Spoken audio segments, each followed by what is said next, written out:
ആയിരം സൂര്യന്മാർ ഉദിച്ചുയരും പോലെ അറിവിൻ വെളിച്ചം പടർന്നിടേണം. കല്ലിലും മണ്ണിലും വിണ്ണിലും നോക്കി നാം എന്തേ എന്ന ചോദ്യം തൊടുത്തിടേണം. കാലത്തെ മാറ്റുന്ന ശാസ്ത്രത്തിൻ വീതിയിൽ കരുത്തോടെ പെൺകൊടി നീ നടന്നിടുക. ബഹുമാനപ്പെട്ട അധ്യാപകരെ, എന്റെ പ്രിയ സുഹൃത്തുക്കളെ, ഏവർക്കും നമസ്കാരം. നമ്മുടെ രാജ്യം ദേശീയ ശാസ്ത്ര ദിനം ആചരിച്ചു കഴിഞ്ഞ ഈ വേളയിൽ വനിതകളുടെ ശാസ്ത്രലോകത്തിലെ പങ്കിനെ കുറിച്ച് സംസാരിക്കുവാനാണ് ഞാൻ ഇന്നിവിടെ നിൽക്കുന്നത്. ഒരു പുരുഷനെ പഠിപ്പിച്ചാൽ അതൊരു വ്യക്തിയുടെ മാത്രം നേട്ടമാണ്. എന്നാൽ ഒരു സ്ത്രീയെ പഠിപ്പിച്ചാൽ അതൊരു തലമുറയുടെ തന്നെ നേട്ടമാണ്. ശാസ്ത്രത്തിന്റെ കാര്യത്തിലും ഇത് സത്യമാണ്. ശാസ്ത്രം എന്നത് ബുദ്ധിശക്തിയുടെയും കഠിനാധ്വാനത്തിന്റെയും മേഖലയാണ്. അവിടെ ലിംഗഭേദത്തിന് സ്ഥാനമില്ല.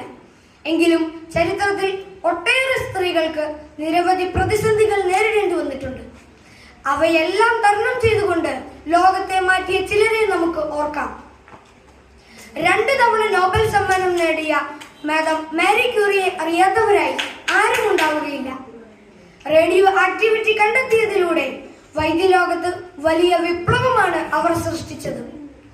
ഇന്ത്യയുടെ കാര്യമെടുത്താൽ ബഹിരാകാശ രംഗത്ത് ഇന്ത്യയുടെ അഭിമാനമായി മാറിയ കൽപ്പന ചൗളയെയും ഇന്ത്യയുടെ മിസൈൽ വുമൻ എന്നറിയപ്പെടുന്ന ടെസി തോമസിനെയും നമുക്ക് ആദരപൂർവ്വം സ്മരിക്കാം.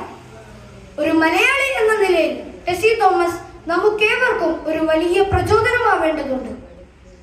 നമ്മുടെ കേരളത്തിൽ നിന്നും ഇന്ന് ഒട്ടേറെ വനിതകൾ ശാസ്ത്രരംഗത്ത് സജീവമാണ്. പരിസ്ഥിതി സംരക്ഷണത്തിലായാലും ആരോഗ്യരംഗത്തായാലും അവരുടെ കണ്ടെത്തലുകൾ ഇന്ന് ലോകത്തിന് വെളിച്ചമാകുന്നു.